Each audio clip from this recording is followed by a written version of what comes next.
অষ্টম শ্রেণীর শিক্ষার্থীরা সবাই কেমন আছো? আশা করি সবাই ভালো আছো।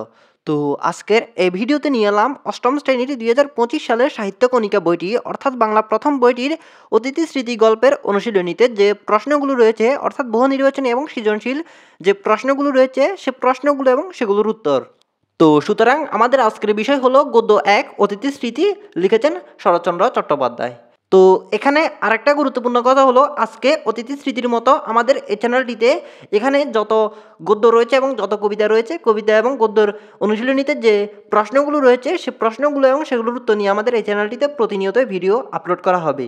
তো তোমরা যারা যারা সেগুলো নিয়মিত পেতে চাও তারা অবশ্যই আমাদের এই চ্যানেলটি সাবস্ক্রাইব করে রাখো, যাতে আমরা সেগুলো ইউটিউবে আপলোড দিলে তোমাদের কাছে নোটিফিকেশন পৌঁছে যায়।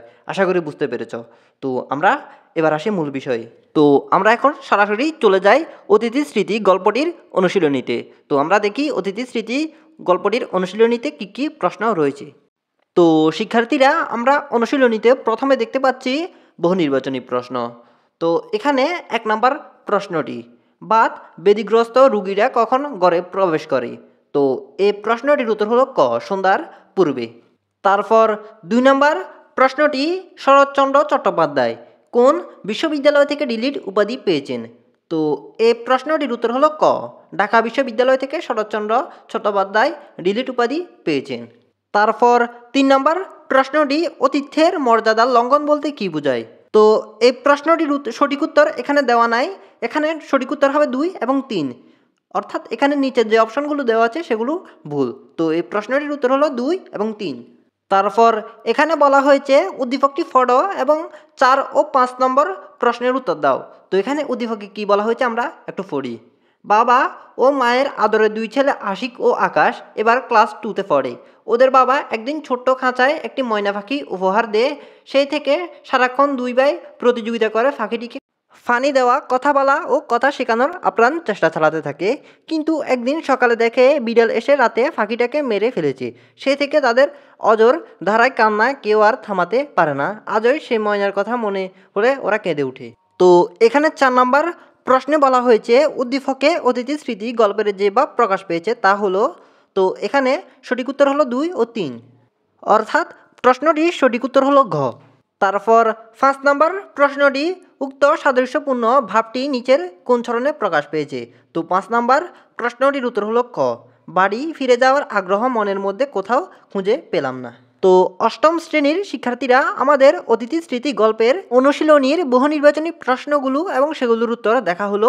তো আমরা এবার দেখব সৃজনশীল প্রশ্নগুলো এবং সেগুলোর উত্তর।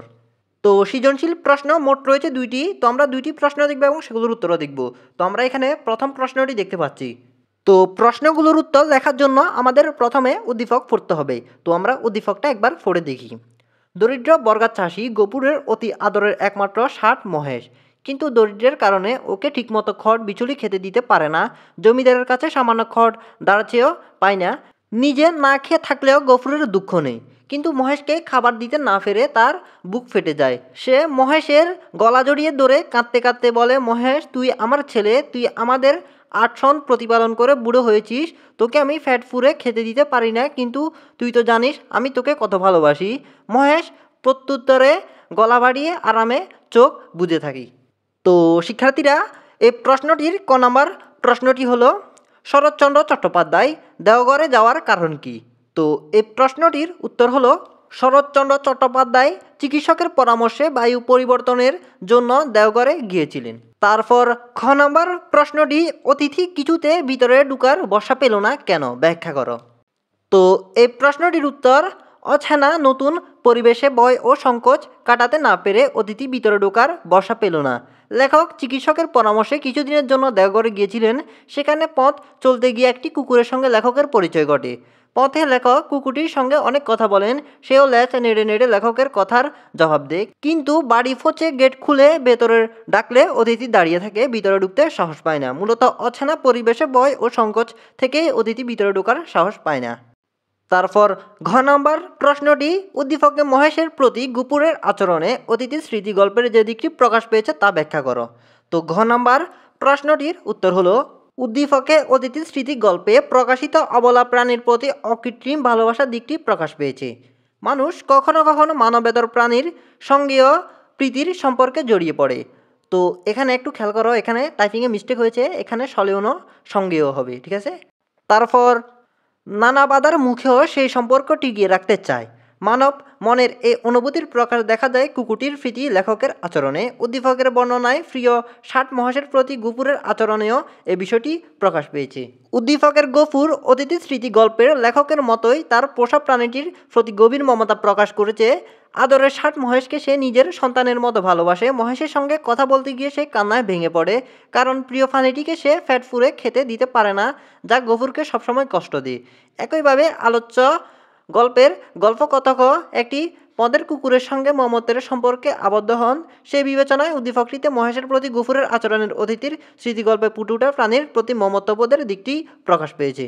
তারপর ঘ নম্বর প্রশ্নটি, উদ্দীপকের গফুরের সাথে লেখকের চেতনাগত মিল থাকলেও প্রেক্ষাপট ভিন্ন, অতিথির স্মৃতিগল্পের আলোকে মন্তব্যটির যথার্থ বিচার করো। তো ঘ নম্বর প্রশ্নটির উত্তর হলো, উদ্দীপকের গফুরের সাথে লেখকের চেতনাগত মিল থাকলেও প্রেক্ষাপট ভিন্ন, অতিথির স্মৃতির গল্পের আলোকে মন্তব্যটি যথার্থ। অতিথির স্মৃতি গল্পে একটি ফতের কুকুরের সঙ্গে লেখকের স্নেহ মমতার সম্পর্ক গড়ে ওঠে। কুকুরটির প্রতি সহানুভূতিশীল হয়ে লেখক তাকে বরণ করে নেন অতিথির মর্যাদায়। অবলা প্রাণীর প্রতি লেখকের এই মমতাবোধের দিকটি উদ্দীপকের ঘটনাবর্তেও পরিলক্ষিত হয়। উদ্দীপকের দরিদ্র বর্গা চাষী গফুর অতিথি স্মৃতি গল্পের লেখকের মতো ডার পোষা প্রাণীটির প্রতি গভীর মমতা অনুভব করে। ৮ বছর ধরে যে ষাটটি তাকে প্রতিপালন করে বুড়ো হয়েছে, তাই তাকে ঠিকমতো খেতে দিতে না পারার দুঃখে জল আসে তার চোখে। শুধু মানুষে নয়, অন্য জীবের সঙ্গেও মানুষের স্নেহ প্রীতির সম্পর্ক গড়ে উঠতে পারে। পরিবেশ ও ঘটনা আলাদা হলেও এ সম্পর্কের মূলে রয়েছে অকৃত্রিম ভালোবাসার টান। এদিক বিচারে গল্পের লেখক ও উদ্দীপকের কৃষকের চেতনাগত মিল স্পষ্ট, যদি তাদের এমন আচরণের প্রেক্ষাপট সম্পূর্ণ আলাদা।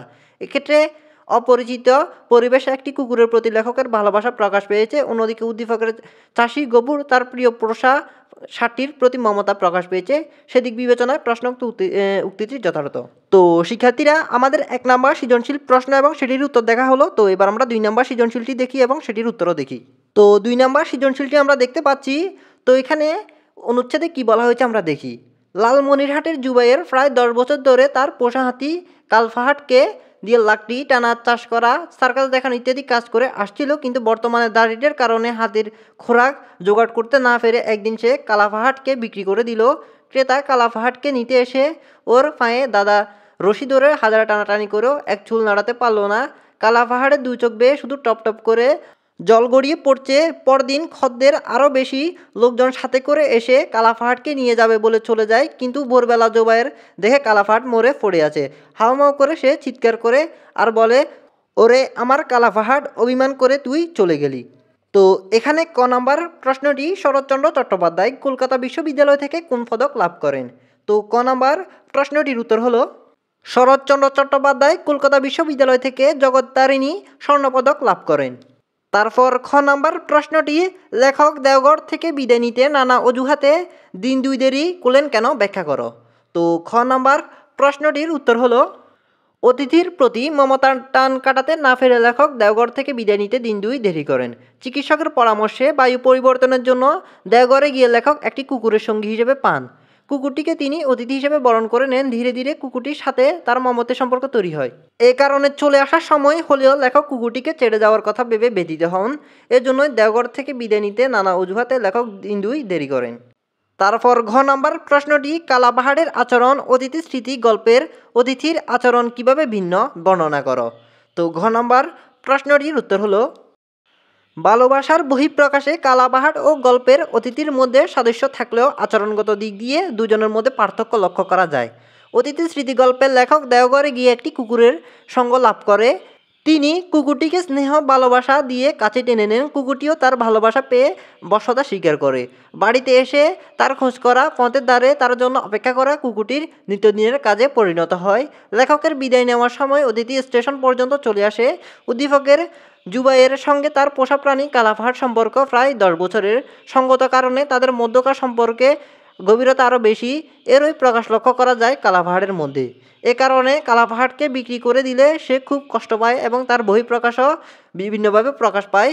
অতিথি স্মৃতিগল্পের অতিথি কষ্ট পেলেও সে তেমন কিছুই করতে পারেনি, কিন্তু কালাপাহাড় ভীষণভাবে তার প্রতিক্রিয়া ব্যক্ত করে। সে কোনোভাবে বাড়ি ছাড়তে চায়নি। অবশেষে মৃত্যুর মধ্যে দিয়ে সে চূড়ান্ত ভালোবাসার প্রকাশ ঘটিয়েছে, যা অতিথির আচরণ থেকে সম্পূর্ণ ভিন্ন। অর্থাৎ অতিথি স্মৃতি গল্পের অতিথি ও উদ্দীপকের কালাপাহাড় দুজনেই তাদের মনিবের ভালোবাসা প্রকাশ করে, কিন্তু তাদের আচরণে ভিন্নতা দেখা যায়। তারপর ঘ নাম্বার প্রশ্নটি, উদ্দীপকের জুবাইরের অনুভূতি আর অতিথি স্মৃতিগল্পের লেখকের অনুভূতি একই দ্বারাই উৎসারিত, মন্তব্যটির যথার্থ বিচার করো। তো ঘ নাম্বার প্রশ্নটির উত্তর হলো, অসহায় প্রাণীর প্রতি ভালোবাসার দিক থেকে উদ্দীপকের জোবায়ের এবং অতিথি স্মৃতি গল্পের লেখকের অনুভূতি একই দ্বারা প্রবহমান। উদ্দীপকের জোবায়ের শোষা হাতি কালাপাহাড়ের মৃত্যুতে শোক প্রকাশ করেছেন। গল্পের লেখকও কুকুরটিকে ছেড়ে আসতে গিয়ে কষ্ট পেয়েছেন। উভয়ের অনুভূতি কষ্টের। উদ্দীপকের কালাপাহাড়ের মৃত্যুতে জোবায়ের অশেষ মনোযন্ত্রণায় ভোগে। 10 বছর ধরে পোষা হাতিটির মৃত্যুতে সে কান্নায় ভেঙে পড়ে। একইভাবে গল্পের লেখকও কুকুরটিকে ছেড়ে বাড়ি যাওয়ার আগ্রহ হারিয়ে ফেলেন। পোষা প্রাণীকে হারিয়েও মানুষ কষ্ট পায়, শোকে কাতর হয়। নিরীহ প্রাণীর প্রতি ভালোবাসা এবং তাকে হারানোর কষ্টের দিক থেকে আলোচ্য গল্পের লেখক ও উদ্দীপকের জোবাইরের অনুভূতি অভিন্ন। এক্ষেত্রে 10 বছরের পালিত কালাপাহাড়কে হারিয়ে জোবাইরের যেমন শোক কাতর হয়েছে, তেমনি গল্পের লেখক ও কুকুরকে ছেড়ে ফিরে যাওয়ার সময় ভীতিত হয়েছেন। এদিক থেকে তাদের অনুভূতি একই দ্বারাই উৎসারিত। তো শিক্ষার্থীরা, আমাদের অনুশীলনীর 2টি সৃজনশীল প্রশ্নের উত্তর দেখা হয়ে গেল। তো এর মধ্যে আমাদের বহু নির্বাচনী প্রশ্নগুলো এবং সেগুলোর উত্তর দেখা হলো, এবং সৃজনশীল প্রশ্নগুলো এবং সেগুলোর উত্তর দেখা হলো। তো এর মধ্যে আমাদের অষ্টম শ্রেণীর অতিথি স্মৃতি গল্পের অনুশীলনীতে যে প্রশ্নগুলো রয়েছে সে প্রশ্নগুলো এবং সেগুলোর উত্তর দেখা হলো। তো দেখা হবে পরবর্তী গল্পের অনুশীলনীর প্রশ্নগুলো এবং সেগুলোর উত্তর নিয়ে। তো আজকের ভিডিওটি ছিল এটুকু। আশা করি তোমাদের কাছে ভালো লেগেছে। যদি ভালো লেগে থাকে তাহলে ভিডিওতে অবশ্যই একটি লাইক দিয়ে যাবে। দেখা হবে পরবর্তী ক্লাসে। তো সবাই ভালো থেকো। আল্লাহ হাফেজ।